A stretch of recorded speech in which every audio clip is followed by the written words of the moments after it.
राम राम हरे हरे, हरे कृष्णा कृष्ण कृष्ण हरे हरे, हरे राम राम राम हरे हरे, हरे कृष्णा कृष्ण कृष्ण हरे हरे, हरे राम राम राम हरे हरे, हरे कृष्णा कृष्ण कृष्ण हरे हरे, हरे राम राम राम हरे हरे, हरे कृष्णा कृष्ण कृष्ण हरे हरे, हरे राम राम राम हरे हरे, हरे कृष्णा कृष्ण कृष्ण हरे हरे, हरे राम राम राम हरे हरे, हरे कृष्णा कृष्ण कृष्ण हरे हरे, हरे राम राम राम हरे हरे। जय श्री राधे गोविंदा, राधे गोविंदा, राधे गोविंदा, जय श्री राधे गोविंदा, जय श्री गौरानिताई गौरानिताई गौरानिताई, जय श्री गौरानिताई, जय श्रीला प्रभुपादा प्रभुपादा प्रभुपादा, जय श्रीला प्रभुपादा। हरि बोल, श्रीला प्रभुपाद की जय। हरे कृष्णा माता जी। Thank you, Nandita Mataji. Hare Krishna. Hare Krishna, everyone. Welcome. Let me unmute everyone. Hare Krishna, everyone. Hare Krishna Mataji. Welcome to हरे कृष्णा माँ दंडवत प्रणाम। हरे कृष्ण हरे कृष्ण माँ हरे दंडवत कृष्ण हरे कृष्ण प्रणाम माता जी प्रणाम Hare Krishna. हरे कृष्ण हरे कृष्ण माँ दंडवत प्रणाम। Hare Krishna Mataji. Hare Krishna. Hare Krishna. Thank you so much for coming. Welcome to Understand Gita 18 days organized by ISKCON Mangaluru, Shri Shri Radha Govinda Mandir in Mangalore, Karnataka. My name is Prem Kishori Devi Dasi. I'm going to be your class moderator for next 18 days. Heartiest welcome to each and every one of you. I see some of you are back. Some of you are and most of you are attending for the first time. And welcome to my co-host also, Rupa Mataji, Karthik Prabhu, Tanvi, Nandita Mataji. So we'll start with the prayer. The class is going to be from 3 to 4, and then we'll have some question answers at the end. Okay. Please keep your check your audio and video settings. During the class, you will be muted. If I ask a question, I'll request you to unmute, or I'll request you to write the answer on the chat. So let's start. Om Agyan Timirandasya Gyananjan Shalakaya Chakshurunmilitam Yena Tasmai Shri Guruve Namaha. Shri Chaitanya Manovishtam Sthapitam Yena Bhutale Swayam Rupa Gadamahiyam Dadati Swapadantikam. Hey Krishna Karna Sindhu Dinbandhu Jagatpate Gopesha Gopika Kantha Radha Kantha Namastute. Taptakanchana Gaurangi Radhe Vrindavaneshwari Vrishbhanusute Devi Pranamami Hari Priyai. जय श्री कृष्ण चैतन्य प्रभु नित्यानंदा श्री अद्वैत गदाधर शिव सादि गौर भक्त वृंदा। हरे कृष्णा कृष्ण कृष्ण हरे हरे, हरे Ram Ram Ram Hare Hare. Rupa Mataji, is my voice okay? Yes, Mataji, it's very clear. Okay, thank you very much. So I have been associated with ISKCON Mangaluru since 2002. The temple opened in 2001. And Navanish Prabhu is my teacher who has actually brought me to Krishna consciousness. So let's start the journey. This is going to be an overview because 1 hour is not enough for the chapter. We are sharing the chapter shlokas in the morning with all of you for you to go through. And also the sessions will be recorded and the recording will be shared later in the day and not immediately after the class. So let's start. This is Understand Gita, Bhagavad Gita in 18 days, organized by ISKCON Radha Govinda Temple, Mangalore. Whatever we are going to study in this course is exclusively based on the teachings of His Divine Grace A.C. Bhaktivedanta Swami Prabhupada. He is the founder Acharya for International Society of Krishna Consciousness. He has given us all the literatures, and we read, read and preach his preachings. A little bit about Srila Prabhupada. As the etiquette goes, we should begin our journey by paying obeisances to our Acharya. So Srila Prabhupada brought Krishna consciousness to the western part of the world. This is Srila Prabhupada in 1972 in San Francisco, where he organized the first ever Jagannath Rath Yatra in the western part of the world. Everything was done in Los Angeles. Everything. The deities were carved in Los Angeles by American devotees. The Rath were made by hand by them. Nothing was brought from India. A little bit about Srila Prabhupada. Srila Prabhupada was born in a Vaishnava family. He talks highly about his father, Gaur Mohan De. This is Srila Prabhupada. When he was a young boy, because of being born in Vaishnava family, he was naturally inclined towards Krishna consciousness from the very beginning of his life. Prabhupada talks about this in his life, that when he was a little boy, he wanted to organize Rath Yatra in his neighborhood. So he requested his father. He actually threw a tantrum that I want to organize a Rath Yatra. So his father bought a cart which was not in a very good position from a very old lady in the neighborhood. And then he repaired the cart, painted the cart, and Prabhupada organized a Rath Yatra with all of his friends in the neighborhood. And all the mothers made sweets for you can see this mother has a plate full of sweets. In 1922, Srila Prabhupada met his spiritual master, Bhaktisiddhanta Prabhupada. And when they met in the first meeting itself, Bhaktisiddhanta Prabhupada told Srila Prabhupada that you are a young boy, you speak English, you should take the preachings of Chaitanya Mahaprabhu in the western part of the world. It was only in 1933 that he took initiation, but he met him on 1922. Srila Prabhupada, when he was in Grihastha life, he started preaching to others. He was always taking Krishna consciousness far and wide. He was not hiding anything. He was not like a Gupta bhajan or a hidden kind of bhakti. He was quite open about it. In 1955, he took sannyas and then he relocated to Radha Damodar Temple in Vrindavan. Srila Prabhupada was writing. This is Srila Prabhupada in Delhi in a printing shop. He was translating Bhagavad Gita as it is, Srimad Bhagavatam, and he would travel from Vrindavan to Delhi alone and take care of the printing, the editing, the binding, and then also the distribution. Prabhupada got heat stroke on traveling from Vrindavan to Delhi. It was not easy to travel in those days at that age. Prabhupada was taking Krishna consciousness to the leaders of the society. He tried a lot in India. He tried a lot. He went from home to home and asked that, give me one son of yours that I can make a perfect Vaishnava, but nobody actually heard him. Then in 1965, he traveled for 28 days on the ocean to cross the world from India to America, 28 days at the age of almost 70 years old. And he got 2 heart attacks and he had no money, no money. It's so interesting. Prabhupada's biography is called Lilamrita, and there are 7 volumes of Prabhupada's biographies. If you read, you can understand. He had 40 rupees in his bag at that time, and there was no conversion from Indian currency to American currency. So basically, he came with no money, and he sustained 2 heart attacks. He survived 2 heart attacks on the boat. He was very happy in Radha Damodar Temple, but to fulfill the desire of his spiritual master, he took all these austerities.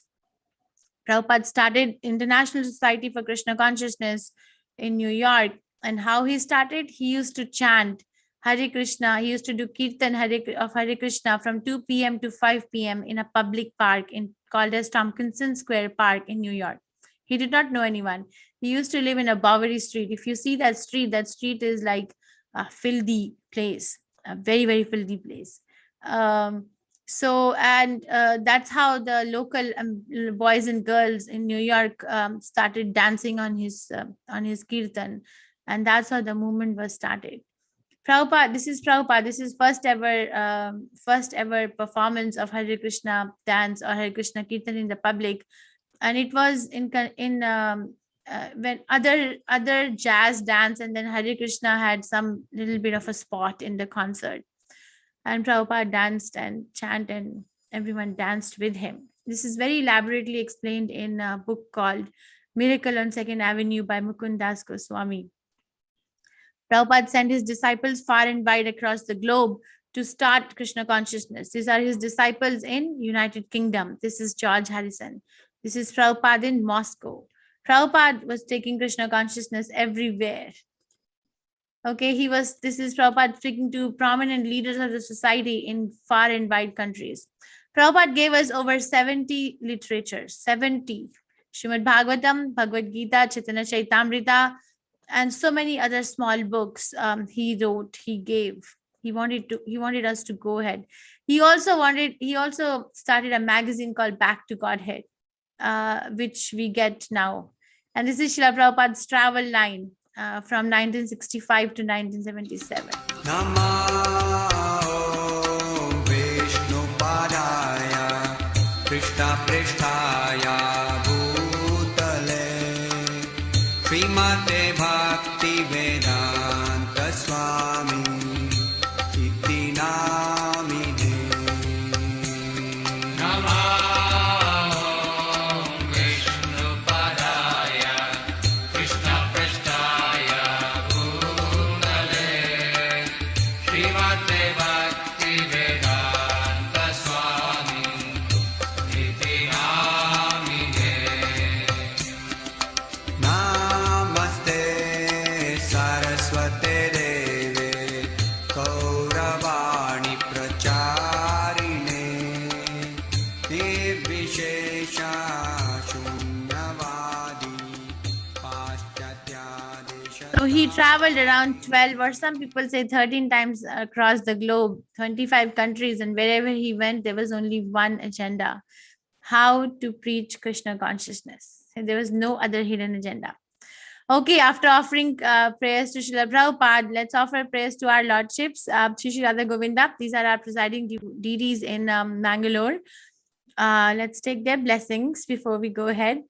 We are located in Mangalore, Shri Shri Radha Govinda Temple in Coconut Garden Road. This is like a rented house. It's not a proper temple, but we would like to give them a temple in Tollgate, Kadri. So if you're ever in Mangalore, do stop by. This is all done under the supervision of His Grace Namanishta Das, who's actually an engineer himself, trained in IIT Kanpur, and he is the temple president.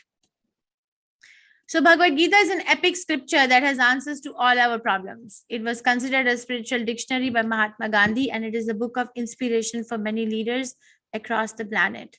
So answers to all our problems in 700 verses. Yes, it actually gives principles that how to solve the problem. Okay, it's not that every single problem there's a literal solution, but there are principles given that how to approach that problem and how to solve that problem. There's a way to approach a problem, right? So these are some of the testimonies from the leaders of the society. Those who meditate on Gita will derive fresh joy and new meanings from it every day. This was Mahatma Gandhi. And this is Dr. Einstein. When I read the Bhagavad Gita and reflect about how God created this universe, everything else seems so superfluous. That's true, actually. Now, there are over 600 translations of Bhagavad Gita, over 600 translations floating around in the whole world. Why this one? What is so important? Well, you have to read introduction of the Bhagavad Gita to know the answer, but the answer is given here as well. So let's say that you have a phone and then you want to charge the phone.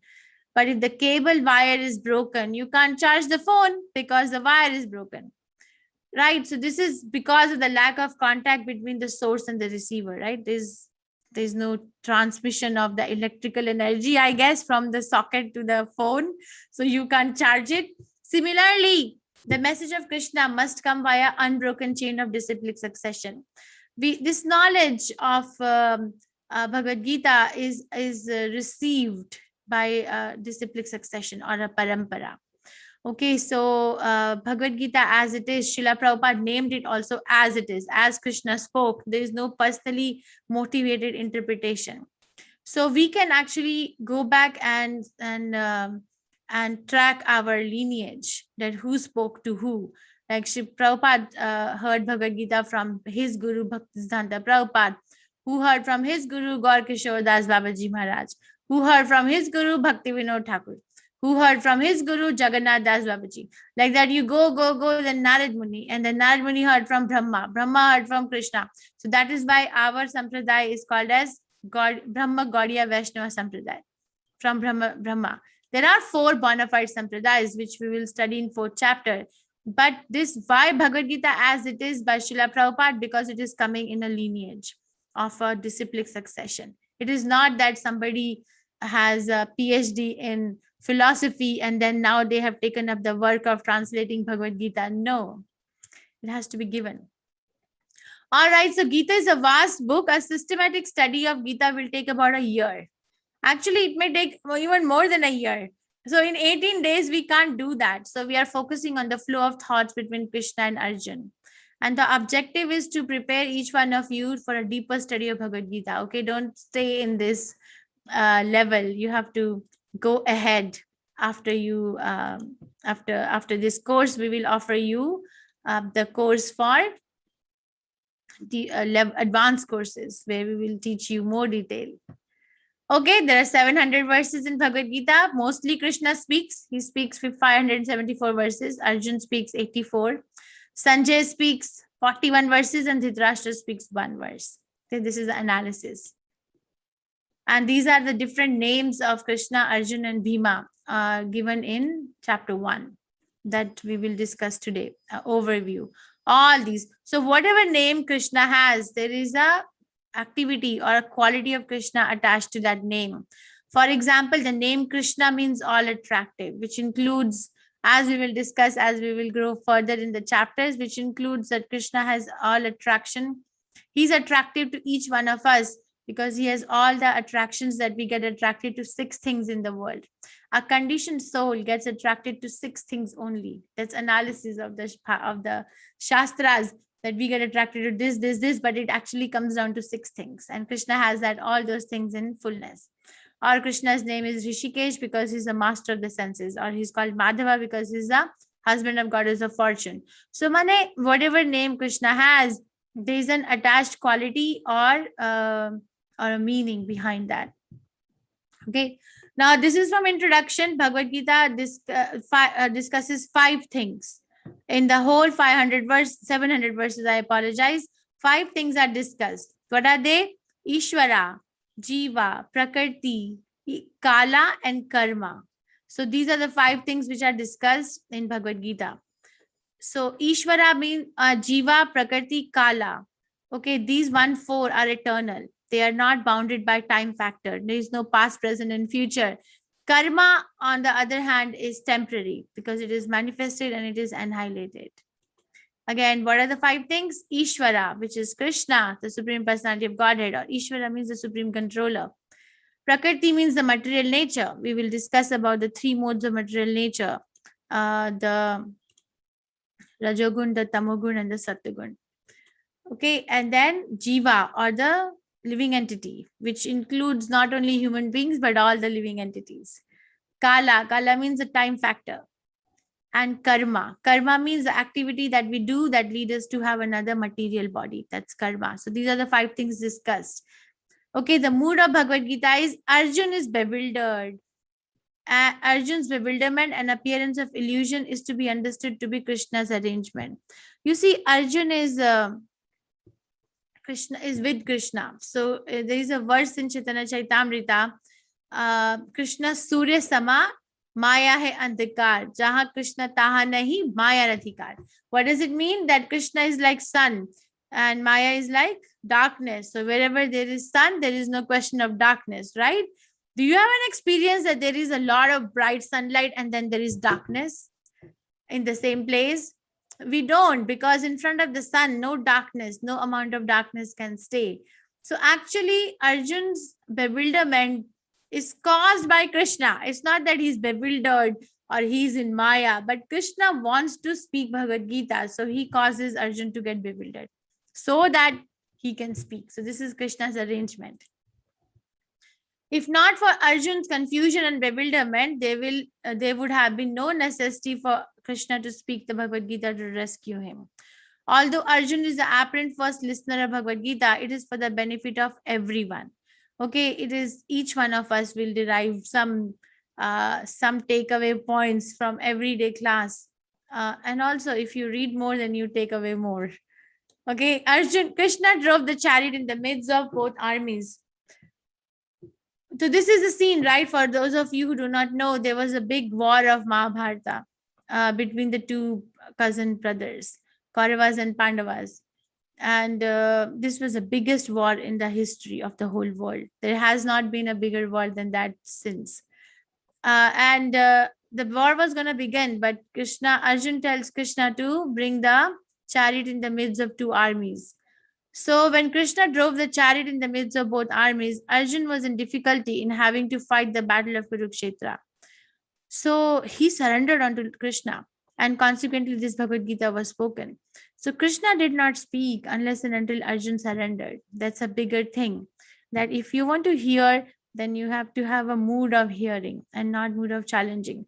The questions are okay, but not challenging. So every journey begins with a single step. So let us begin the journey into the mysticism of Bhagavad Gita. So welcome once again, all of you. So this is Gita Mahatmya, the glorification of Bhagavad Gita. We will listen to it and then we will read the meaning at the end of 18th chapter. This is written by Adi Shankaracharya. This has the essence of what Bhagavad Gita is. Okay.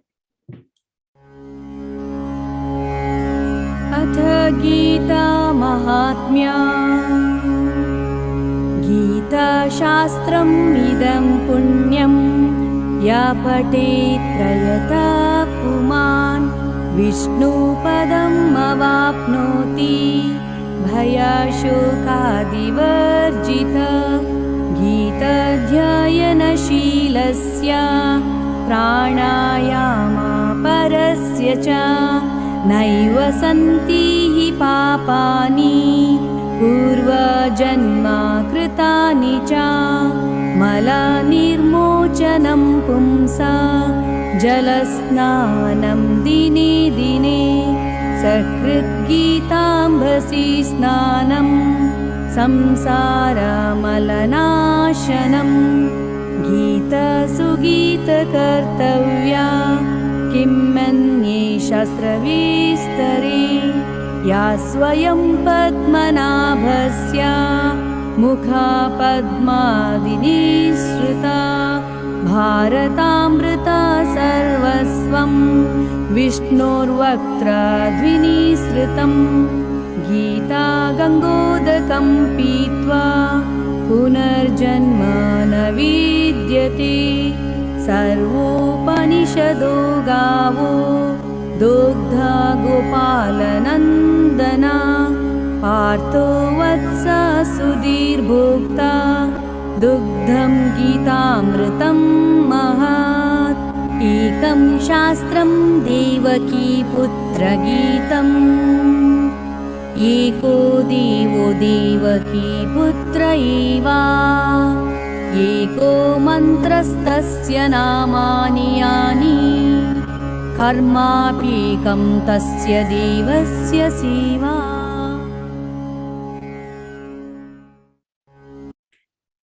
So Sarva Upanishado Gavo Dogda Gopal Nandanaha Partho Vatsa Sudhir Bhokta Dogdam Gitamritam Mahat. All the Upanishads are like cow, and the milker of the cow is Lord Shri Krishna, the son of Nanda. Arjun is the calf, the beautiful nectar of Gita is the milk, and the fortunate devotees of fine theist intellect are the drinkers and enjoyers of that milk. So whosoever actually is interested in reading and understanding the concept of Bhagavad Gita, they're called as the fortunate devotees of fine theistic intellect. That's such a nice word, right? So Arjun Vishad Yoga, Arjun's yoga of lamentation, or it's also called as observing the armies on the battlefield. This is chapter 1. Let's go over the review of the chapter. This chapter, basically the theme is that there are different reactions to the same scene. There are 3 personalities which I'm actually going to ask you to tell who they are. And then in first chapter, the different reactions to the same arena are given. So observing the battlefield. This is the first verse. Dhritarashtra uvacha dharam kshetre kurukshetre samaveta yuyutsavaha mamaka pandavaschaiva kima kurvata sanjaya.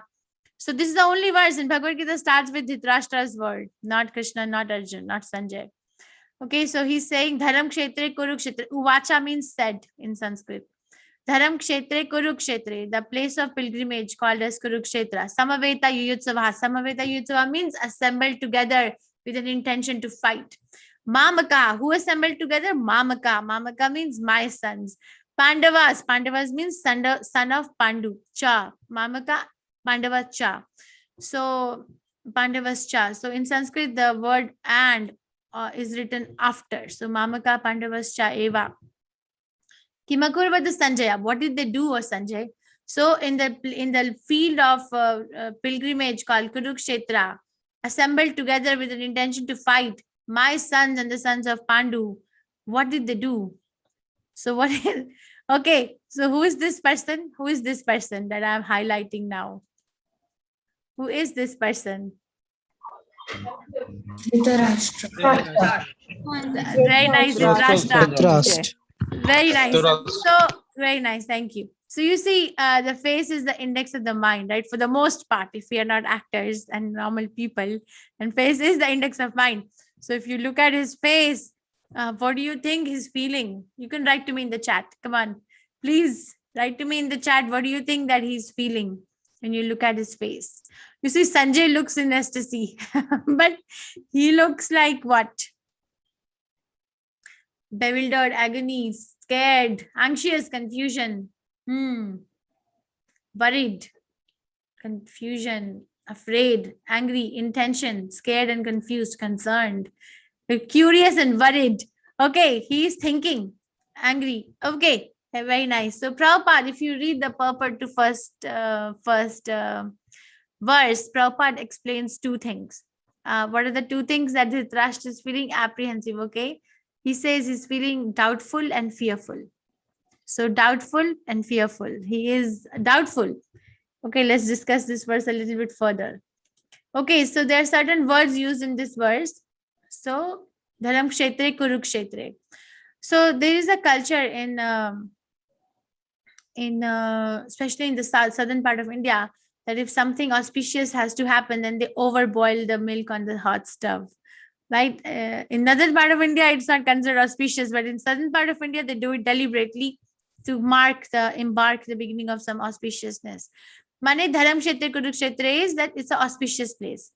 Okay, and then Mamaka Pandavas means actually it's a royal family, right? If you think about it, it's a royal family. Dhritarashtra's younger brother Pandu died at a young age. So being a royal family, Dhritarashtra is supposed to take care of the sons of his brother, right? But then he's separating my sons and the sons of Pandu. Like if you have ever made paneer or cottage cheese in your house, you put the lime juice in the hot boiling milk, and then it separates the cheese from the water. Like that, he's separating my sons and sons of Pandu, which is not appropriate, but he's doing it. Okay, now I showed you the scene, right? I showed you the scene that where Krishna is driving Arjun's chariot in the middle of the army. It looked like a huge battlefield. It didn't look like a mall. It didn't look like a shopping complex or an amusement park. But he's asking the question, Kim akurvat, means what did they do? So this kind of question is very interesting question. What will they do over there? If you, the whole arrangement is for a fight. It is something like if I give a bowl full of rasgulla to somebody, let's say I give it to Rupa Mataji. Okay, I hand over this bowl full of rasgullas to her, and then I ask her, what will you do with it? What will you do? So of course, she will eat it or she'll give it to her children, right? She's not gonna like make sabji out of it. So what is this question that he is asking, that what did they do? Because he knew, because Prabhupada explains this, why he asked this question, Kim akurvat? Because Dhritarashtra knew that his sons are not virtuous, but Pandavas are virtuous, they're very pious. So he's doubtful now that whether under the influence of the place of pilgrimage and with Krishna on their side, maybe his sons have changed their mind. Maybe there's going to be no fight. And he did not want any compromise. So that's why he's asking this. We have to understand the first verse a little bit more detail, even in the beginning level class, because that is a basis for the conversations. Okay, then who is this gentleman? Let me read what he's saying, and then I'll ask, who is this gentleman? Oh, my teacher, behold the great army of the sons of Pandu, so expertly arranged by your intelligent disciple, the son of Drupada. So, who is this gentleman? The second person in the first chapter. Yes. Duryodhana. Duryodhana. Very nice. Very nice. You already know. Yes, the Duryodhana. So when Duryodhana, and who is this person that Duryodhana is speaking to? Who is this person that Duryodhana is speaking to? Dronacharya.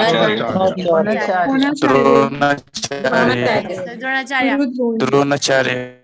Very nice. Thank you. So Dronacharya, when he saw the arrangement of the military phalanx by the Pandavas, he's reacting like this. So what is he reacting? What is his face showing? His eyes are going to fall off from the socket. So what is his face showing? What is he feeling when he saw, oh, Pandavas have arranged the military phalanx in such a nice manner? What is he feeling? Jealous. Jealous. Anxious. I think he's shocked Scared. and worried. Yes. Worried that he might lose. Like he's like astonished, shocked. I mean, right? So, so he did not expect Pandavas to be so prepared, because Pandavas had just come back from the exile, right? They were in the forest. So to prepare for a world war, you need to have a lot of resources, but they were in the forest. So how can they have so much resources? So many resources. So when he saw the arrangement, he was like, he went to his guru and he actually kind of criticized him, right? Because he's saying, by your intelligent disciple, the son of Drupad. So that military general of the Pandavas was Drishtadumna. Drishtadumna was the son of Drupada. So Drupada, Draupadi's father, right? Drupada is the father of Draupadi. So in younger age, Drupada and Dronacharya were in the same Gurukul. They were best buddies. But then they had the misunderstanding, and misunderstanding was so grave that actually Drupada performed a fire sacrifice to beget a son, which will actually kill Dronacharya. And the name of the son is Drishtadumna. And Dronacharya knew about it. But when Drishtadumna was given to Dronacharya to learn the military science, despite of knowing that Drishtadumna is going to kill him in future, he actually did not hesitate to teach him the military science. So now Duryodhana also knew about it. So Duryodhana is now criticizing that so expertly arranged by your intelligent disciple, the son of Drupada. So Drishtadumna, he's referring to Drishtadumna, that you only prepared him and now he's standing against you with the Pandavas. Right? So he's very, very worried and concerned. Okay, so then the war begins. So then he starts, after that, the chapter goes that Duryodhana, being a very good politician, actually analyzes the strength of his army and the strength of the army of the opposite. He actually named some of the prominent warriors on both the sides. And after that, there is blowing of the conches from both the sides. Saghoshodharashtra-nam hridyani vradarayet nabhascha prithivim chaiva tumilo abhyanu adyayan. The blowing of these different conch shells became uproarious and thus vibrating both in the sky and on the earth. It shattered the hearts of the sons of Dhritarashtra. So hridyani vradarayet means hridyani means of the heart. Vradarayet means shattered. So when Krishna and Pandavas blew their conch shells to embark the beginning of the war and to encourage the soldiers, it shattered the hearts of sons of Dhritarashtra. There is no mention like that when the other party blew their conch shells. So why it shattered? Because it's transcendental. Because there was this kind of they knew that they're going to lose the war from the beginning. So what is happening here? So what are the names of the conch shells? I thought it was interesting. It's mentioned in first chapter from verses 15 to 18. So Krishna's conch shell is called Panchajanya. Each one of you must know this. Arjun's conch shell is called Devadatta. Bhima's conch shell is called Pandra. This is mentioned in verse number 15 of first chapter. Then Yudhishthira Maharaj's conch shell is called Ananta Vijaya. Nakul is called Sughosha and Sahadev is called Mani Pushpaka. This is mentioned in verse 16 to 18. Now, there are some signs in first chapter which indicate that Pandavas are going to win the war from the get-go. So we have just made a list of those signs for you, which you can pay attention when you read the first chapter. So first is Dharam Kshetre. So the land of Kurukshetra was the land of pilgrimage. Even before the war of Mahabharata, it is mentioned in the Vedas that that land is very pious because a lot of saintly people do austerities there for self-realization. So because of their austerities for God realization, that land has become pious. So Dharam Kshetre, which was going to naturally favor the virtuous Pandavas. Then divine chariot, the chariot on which Arjuna is seated was given to him by Agni Dev. It had the ability to conquer all four directions. So it's divine in nature. Kapidhwaja means the flag on which Lord Hanuman was established. So as Hanuman served Lord Rama in the fight against Ravana, like that he's going to teach Arjun how to fight on behalf of Krishna. So is auspicious. Shankhanada, the conch shells that Hridyani Vridaya, the conch shells are transcendental in nature. Gandiva or Pashupat Astra, or the bow of Arjun, was given to him by Lord Shiva. So that was also very powerful.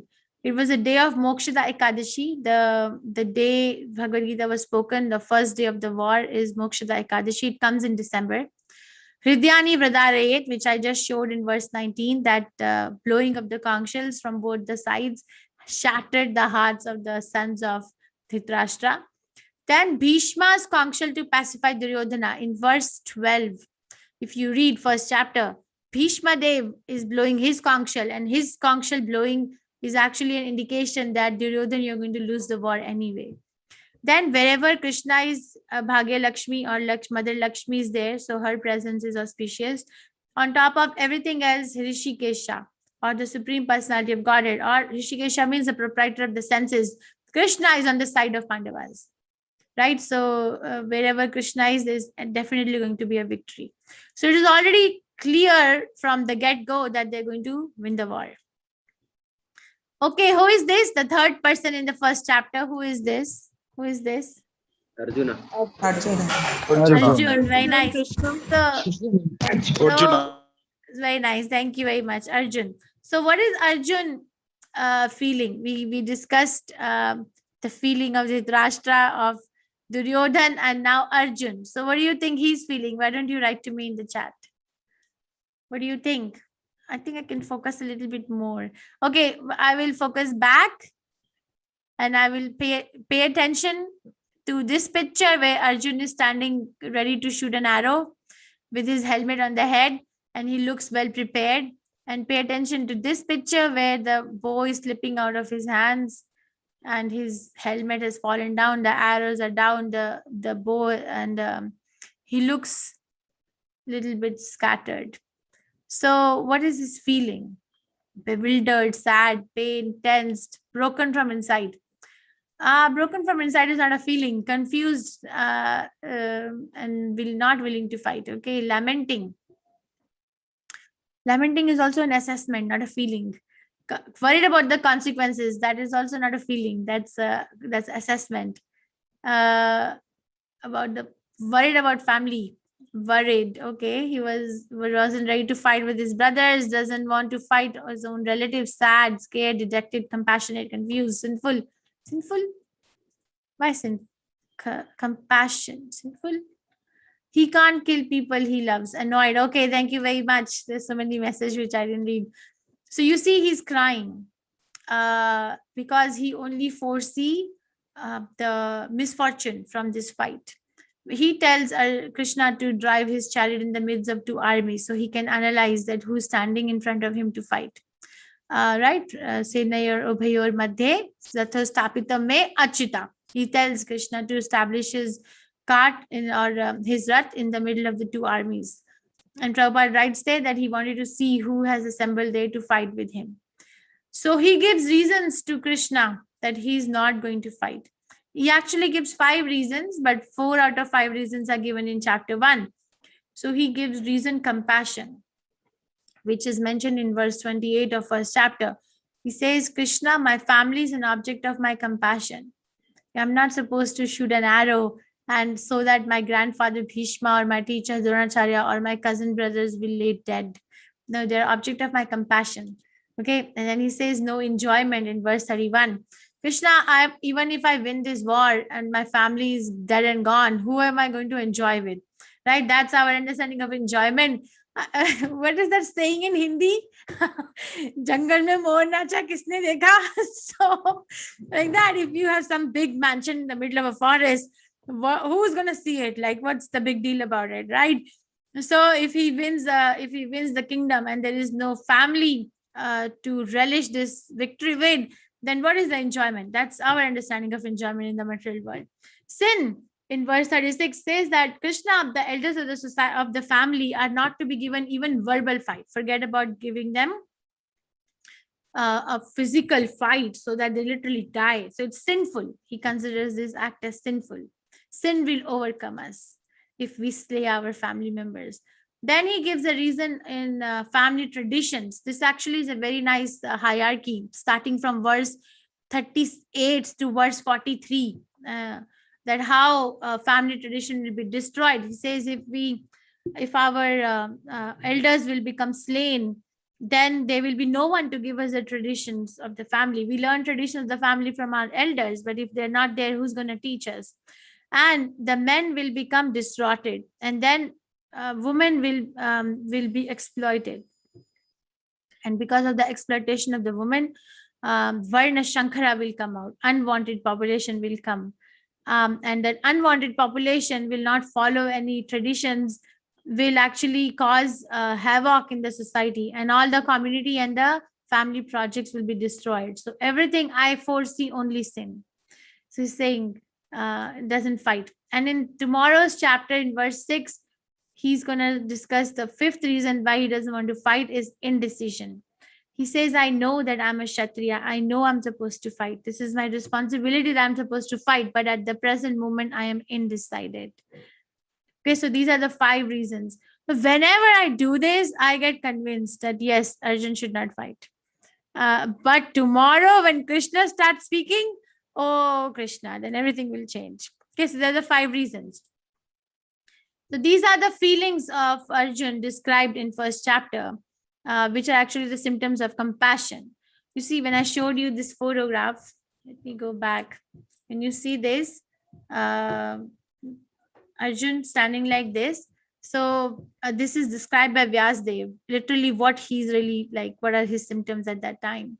So these are the things. Limbs are quivering, mouth is drying up, whole body is trembling, hair are standing on the end, hands are Gandiva boy slipping, skin is burning, legs he's unable to stand any longer due to impatience, forgetting myself, and mind is reeling due to weakness of the heart, sees only causes of misfortune. So which one can you relate to? Compassion, no enjoyment. Please remember these because tomorrow the class will start only if you answer me these, that what were the reasons that Arjun gave. Okay. So sin, family tradition, destruction of the family tradition, and indecision. Which one can you relate to? You know, honestly, I can relate to all of them. Which one can you relate to? Indecision. Again, but compassion. Compassion, no indecision. Indecision. Indecision. Okay. That's an. Okay. Thank you very much. So everyone is awake. Okay. So this is the summary of the first chapter. So Dhritarashtra inquires from Sanjay in verse 1. Kimakurvata Sanjaya, that we discussed, Dharam Kshetra, Kurukshetra verse. Then Duryodhan's fear is discussed in verse 2 to 11. Mahatim Chamum Vyodham. So Duryodhan's fear, that Duryodhan is analyzing his party and the party of the other end. Then different blowing of conches by Pandavas and Kauravas is described in verse 12 to 19. And the key word is Hridyani Vradarayet, or it shattered the hearts of the sons of Pandu. It shattered the hearts of sons of Dhritarashtra. Then Arjun's observation from verse 20 to 27. Gandivam Samshate Hastat. Krishna speaks one verse in first chapter. Will you find out tomorrow which verse is that? Or you want me to tell it right now? So Krishna speaks one verse in first chapter, just one verse. So Arjun's reason not to fight, and from verse 28 to 46, 4 out of 5 reasons are given. Aprakartikaram, ashastram. Okay, so I want to show one video, but I want to know, does anyone know? You can raise your hand for this question. What verse Krishna speaks in first chapter, if you have read Bhagavad Gita? By the way, I hope every one of you have Bhagavad Gita as it is. If you don't, then we should share the soft copy in the WhatsApp group. Does anyone know what verse Krishna speaks in Bhagavad Gita in first chapter? Yes, no, maybe so. Okay, will you find out tomorrow? Will you find it out? Yes. Yes. Yes. All right, so we will give you some time tomorrow. 12th verse? No, not 12. No, not 12. Okay, find out. Open the book. So, okay, somebody is writing to you on the chat, but that's not correct. And we have to share the soft copy. So this is the end of first chapter summary. Let's watch this video. But to play the video,